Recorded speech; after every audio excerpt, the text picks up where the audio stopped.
Tem pessoas que já até recitam ele de cabeça. Amém? Diz assim a palavra do Senhor, Mateus capítulo 7, versículo 7 até o versículo 10. Pedi e dá-se-vos-á. Buscai e encontrareis. Batei e abri-se-vos-á. Porque todo aquele que pede, recebe. O que busca, encontra. Ao que bate, se abre. Qual dentre vós é o homem que, pedindo-lhe pão, seu filho, lhe dará uma pedra? Pedindo-lhe peixe, lhe dará uma serpente? Se vós, pois sendo maus, sabeis dar boas coisas aos vossos filhos, quanto mais o vosso Pai que está nos céus dará bens aos que lhe pedirem. Glória a Deus. Podeis assentar, amados irmãos. Glória a Jesus. Queridos irmãos, esta noite, Deus ele tem uma palavra para os nossos corações, dentro desse texto sagrado, a qual nós lemos. Amados, nós sabemos que a oração, ela sempre foi e sempre será o recurso que Deus colocou nas nossas mãos para nós vencermos as nossas batalhas. A oração, ela é o nosso maior recurso de vitória. Se você for ler de Gênesis ao Apocalipse, você vai ver o povo de Deus clamando, o povo de Deus orando, o povo de Deus falando com Deus, o povo de Deus pedindo e Deus atendendo ao seu povo. A própria Bíblia Sagrada, ela é um livro de oração. Aleluia! Ela é um livro de oração. O meu esposo, ele sempre dizia, sabe por que Deus ainda não mudou a história de muitos cristãos aqui neste mundo? É porque eles não querem mais orar. Eles não querem gastar tempo na presença do Senhor. Porque oração, amados, ela é um relacionamento com Deus. A oração, ela gera intimidade. Aleluia.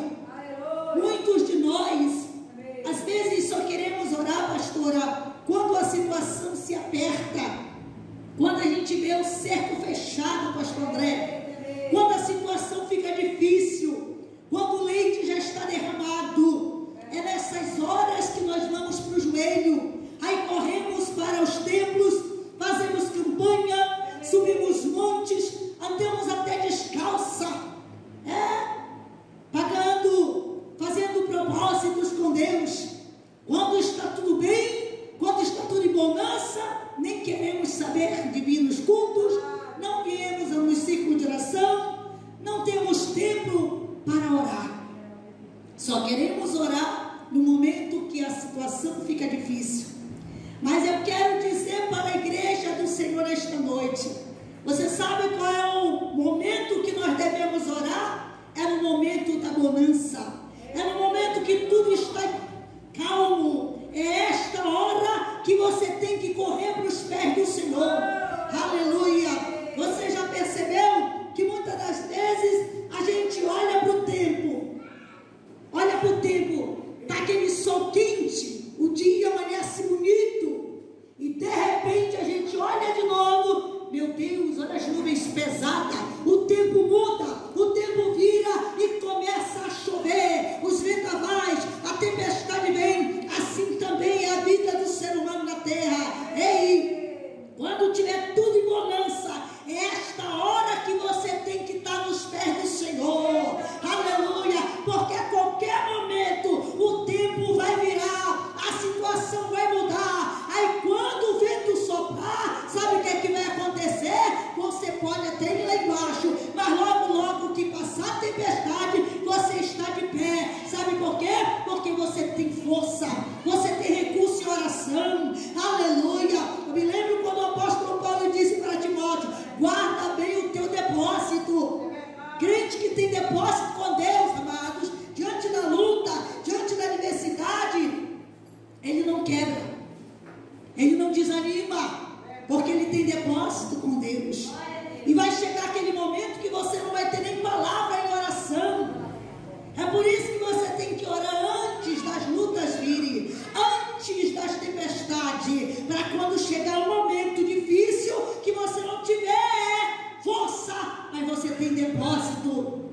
Davi, no Salmo 27, ele diz assim: o Senhor é a minha luz e a minha salvação, a quem temerei? O Senhor é a força da minha vida, de quem me recearei? Quando os malvados, meus adversários, meus inimigos, investiram contra mim para comerem as minhas carnes, tropeçaram e caíram. Ainda que o exército acampe-se contra mim, o meu coração não temeria, nele confiaria. Aí no versículo 4 eu acho lindo quando Davi diz assim: uma coisa pedi ao Senhor e a buscarei, que possa morar na casa do Senhor todos os dias da minha vida, para contemplar a formosura do Senhor e aprender no seu templo. Se nesta noite Davi tivesse pessoa aqui, eu ia perguntar: mas salmista, por que você anelava estar na casa do Senhor? Por que o Senhor priorizava estar na presença de Deus? Aí ele ia responder: porque no dia da adversidade, o Senhor me esconderá no seu pavilhão, no culto do seu tabernáculo me esconderá, e por-me sobre uma rocha. Para você ver, o salmista, ele priorizava as coisas de Deus. Não é que Davi não tinha outras coisas para fazer, mas uma coisa ele priorizava: a casa do Senhor, a presença do Senhor, a intimidade com o Senhor. Aleluia! E através das nossas orações, amados irmãos, nós geramos essa intimidade com os céus. A oração, ela traz relacionamento. É o relacionamento da criatura com o Criador e do Criador com a criatura. É o levantar das nossas almas aos céus. Crente que ora é crente diferente. A gente conhece e percebe o crente que tem uma intimidade de oração com os céus. Quando você olha para o rosto dele, para o rosto dela, por mais luta, por mais prova, mas ela está firme como uma palmeira. Ela pode até dizer: eu estou passando por luta, irmão, mas eu sei que o Senhor me dará vitória. Sabe por quê? Porque ele sabe, aleluia, em quem ele tem depositado a sua fé, a sua confiança e a sua esperança. E a gente sabe, amados irmãos, que o nosso Deus tem prazer em ouvir as nossas orações e responder as nossas orações. Aleluia! Quem não lembra, amados irmãos, da nossa irmã Ana? Muitos anos ela orava por aquele filho. A Bíblia não diz o tempo que ela passou em oração para que Deus viesse abrir a sua madre, mas ela era uma mulher de oração. A palavra de Deus diz que Ana orava. Ana era constantemente perseguida pela sua rival Penina, porque Penina gerava filhos para Eucana, mas Ana não podia gerar filhos porque ela era estéril. Mas ela orava, ela pedia. Todas as vezes que ele subiu para adorar, para sacrificar, era o momento mais difícil, era a hora que mais Penina irritava Ana. Ana só subia para a casa de Deus irritada. Quem já não passou por uma situação dessa? Quem não passa por uma situação como esta? Quantas das vezes, minhas amadas irmãs, principalmente aquelas servas que os maridos ainda não são crentes, que não compreendem a importância e o valor que nós sentimos de estar na casa do Senhor, pelo fato deles ainda não ter o conhecimento das Escrituras, ainda não ter Cristo no seu coração, não ter uma vida de intimidade com Deus. E é claro que o inimigo vai se aproveitar de uma situação dessa para constantemente querer nos atacar, porque eu já passei por situações assim na minha vida, no decorrer do meu casamento, quando meu esposo esfriou na fé. 3 horas da tarde eu ia para a casa do Senhor, isso quando eu morava na capital São Luís, e ele, nesse tempo ele estava frio, não estava crente, a vida era só no trabalho, trabalhando, e com isso, amados irmãos, ele esfriou espiritualmente. E ele dizia para para que estar todo dia no templo? Não precisa. 3 horas da tarde nesse sol quente com essas crianças por aí, cuidado, porque se essas crianças adoecerem, eu que vou ter que comprar remédio para eles. Para você ver como uma pessoa, quando esfria espiritualmente, ela fica ignorante, pastor André, das coisas espirituais.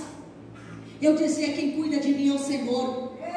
Se eles adoecerem, meu Deus é poderoso para dar saúde para eles, porque Ele é o médico por excelência. E eu ia para a casa do Senhor às vezes angustiada por causa daquelas palavras que Ele proferia, que feria a minha alma, feria o meu coração.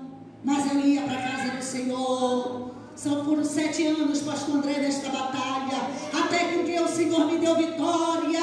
No dia 7 de abril de 2003, o Senhor disse: Tiana Cruz, cessou o teu sofrimento, porque agora eu vou chamá-lo para a minha obra. Deus criou uma situação, porque eu orava: Senhor, eu não conhecia este homem, Senhor, trabalhando para os homens. Eu conheci este homem na tua casa, te servindo, te adorando. Era um homem de oração, e agora ele esfriou espiritualmente. Eu não aceito, Senhor. Eu quero Ele na tua presença.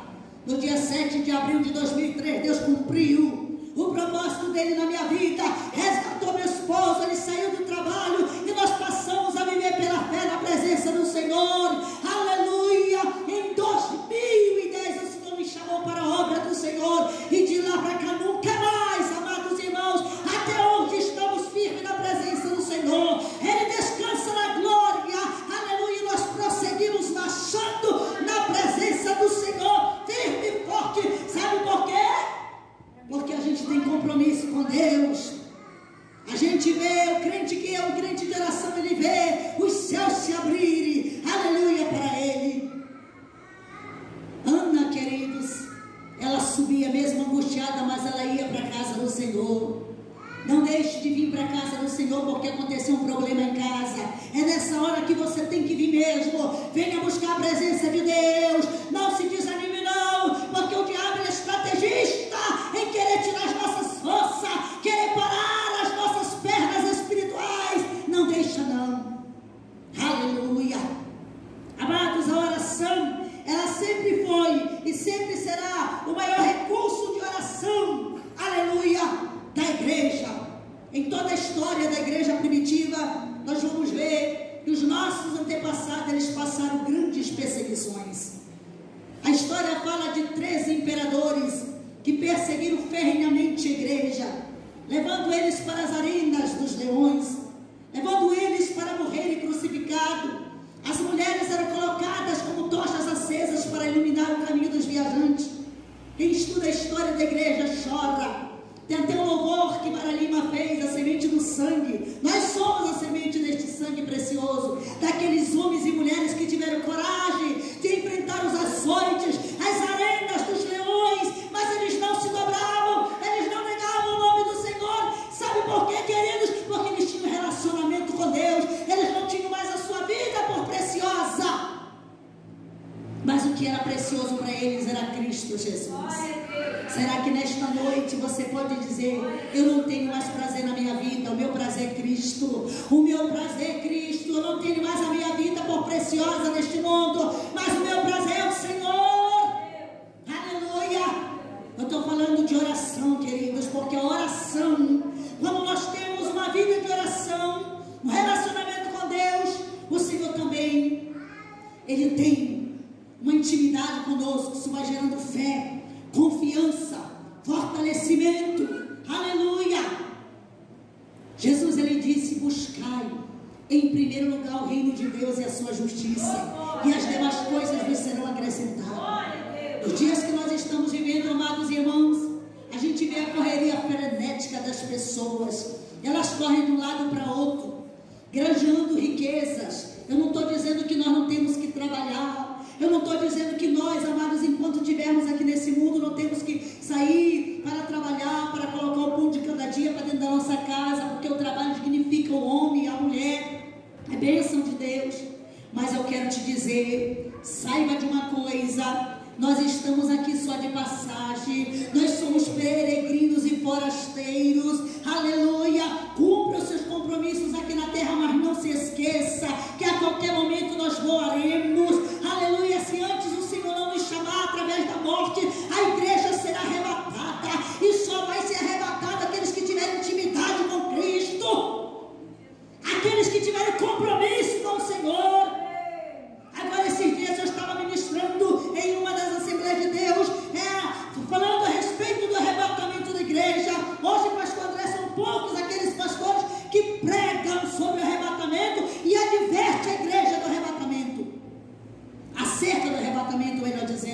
São poucos.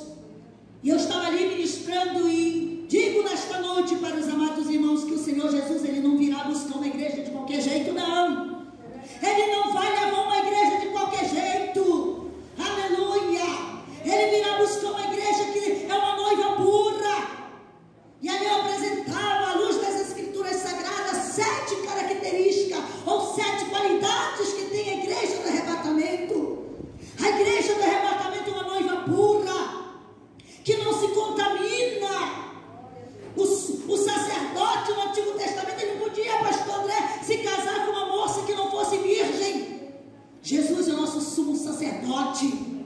E para que eu e você, nós somos a noiva do Cordeiro, para que eu e você não venhamos nos contaminar com as coisas deste mundo, ou seja, com o pecado que se prolifera de uma forma terrível neste mundo. Sabe como é? Que nós vamos conseguir manter nossas vestes alvas e azeite sobre a nossa cabeça, como está escrito lá em Eclesiastes 9:8, em todo tempo sejam alvas as tuas vestes e nunca te falte o óleo sobre a tua cabeça. Vestes alva fala de purificação, óleo fala do Espírito Santo que tem que estar na vida da igreja, na vida do seu povo presente, só através da oração. Aleluia, só através da oração. Bendito seja Deus. Se eu não oro, se eu não tenho uma vida de oração, queridos, facilmente eu vou ser levada e contaminada pelo pecado. Você sabia disso? A oração, aleluia, ela move o braço de Deus. Eu disse que a oração, ela move o braço de Deus. O evangelho influencia os homens, mas a oração influencia o meu Deus, o teu Deus. Ei, você que está passando luta, você que está passando prova, você que entrou nesta noite aqui cabisbaixo, desanimado, pensando em desistir, eu te convido, meu irmão, eu te convido, minha irmã, desce o teu joelho na oração, começa a descer o teu joelho na oração, te posiciona como uma mulher e um homem de oração, e tu verás o que Deus vai fazer em favor da tua vida, porque Deus não resiste um povo que ora. Aleluia. O Senhor não vai levar uma igreja qualquer. A igreja, ela é uma noiva pura, não te contamina. Vive neste mundo como a garça. Quem conhece a garça aqui? Aquela ave que marisca no alagado, né, pastor André? Quando eu vou para a Ilha do Marajó, eu fico olhando. O barco, os navios vão passando, aí elas estão mariscando ali na beira, né, da praia ali, na beira do lago. A gente vê elas. A garça, ela tem a sua penugem tão alva, que parece que todo dia alguém banha ela, mas ela se mantém alva todo o tempo. E o interessante é que a garça, ela marisca, ou seja, ela pesca dentro da lama. É dentro da lama que a garça pesca. Ela mete o bico alongado lá no fundo e tira o peixe. Ela é tão delicada, aleluia, ela é tão minuciosa que quando ela anda na lama, primeiro ela mete um pé,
se prepara para receber a igreja. Bendito seja Deus. Então não te contamina, você é noiva pura. Aleluia. A segunda característica desta igreja que vai ser arrebatada, bendito seja Deus, é que esta igreja, amados, ela é uma igreja vigilante, pastor André. É uma igreja vigilante. E a igreja vigilante é uma igreja de oração. Estou falando de oração. Para que tudo isso, essas 7 características, se nesta noite eu fosse resumi-las todas, se resumia em oração. Porque eu só posso vigiar se orar. Jesus, ele disse vigiai. Depois ele disse orai. Vigiai e orai. Tem muito crente que vigia muito, mas ora pouco. Tem crente que ora muito e vigia pouco. Oração e vigilância tem que andar em linhas paralelas. Eu vigio e oro. Eu oro e vigio. Eu vigio e oro. Eu oro e vigio. Porque eu não sei a hora que o inimigo vai atacar. Então tem que estar atenta. Jesus, em todos os seus sermões escatológicos, ele reiterou sobre a respeito da vigilância que o crente tem que ter nesse mundo. Então vigia. Vigia com o teu testemunho. Vigia com o que você fala. Vigia com o que você pensa. Vigia com o teu olhar. Vigia em tudo. Vigia com as amizades. Tem pessoas que oram. São pessoas de oração. Quando termina, levanta da oração, aí o inimigo, vou já ver mesmo se ela está vigiando. Aí ele cria uma situação, aí a pessoa pega e abre a boca, aí profere palavras de maldição, palavra de derrota, lança palavra de maldição contra o marido, contra o filho, em vez de abençoar, em vez de declarar a vitória, está declarando maldição dentro de casa. E como é que você quer que Deus faça? Aí a pessoa olha e diz, mas engraçado, tu estava orando agora e tu já está falando isso. Assim que tu diz que aí o diabo acusa. Lembra do que aconteceu com Jó? Jó é um exemplo de um grande adorador. Em meio a todo aquele vendaval na vida de Jó, o vento soprou nos 4 cantos da casa de Jó. E teve um momento que a pessoa, pastor André, que era para estar do lado dele, porque diante das lutas da vida, às vezes, e isso é natural, constantemente isso acontece, já aconteceu comigo, creio que já deve ter acontecido com vocês. Os amigos, eles vão embora, aí o que sobra é o companheiro e a companheira, a esposa, o esposo, para dar força um para o outro, não é assim? A esposa, principalmente se for uma esposa que ama, ela diz que eu estou contigo, conta comigo, nós não vamos cair, nós vamos ficar de pé, nós vamos, Deus vai nos dar vitória, não é assim? Aleluia, porque era assim comigo, eu e meu esposo, tia, calma, você sabe que pode contar com o meu apoio, eu estou aqui, você não está só, primeiro que nós temos um Deus, depois você tem a mim. Aleluia, igualmente também, ele quando estava ao meu lado, você sabe que você tem um amigo, e aquilo nos traz uma segurança, não é verdade? Com Jó foi diferente. A esposa de Jó, em meio a aquele grande sofrimento terrível, ela abriu a boca dela e disse, homem, até quando tu vai guardar essa tua fidelidade com esse teu Deus? Por que tu não amaldiçoa esse Deus e morre? Para você ver, naquele momento de desespero, de tanto sofrimento, de tanta dor, ela perdeu a noção, ela perdeu o equilíbrio emocional, o entendimento. Por que que tu não guarda esta fidelidade a este Deus? Por que que tu não amaldiçoa esse Deus e morre? Aí entra, aleluia, o verdadeiro adorador. Ele disse, mulher, tu falas como uma louca. Eu acredito que antes de Jó falar isso para ela, o diabo estava ouvindo. Peraí, é agora. É agora, porque o diabo usou a boca da mulher de Jó. Ele usou a boca dela para levar Jó a murmurar, a blasfemar e até mesmo tirar sua própria vida. Foi uma estratégia do diabo. Porque é isso que Satanás faz com o ser humano. No momento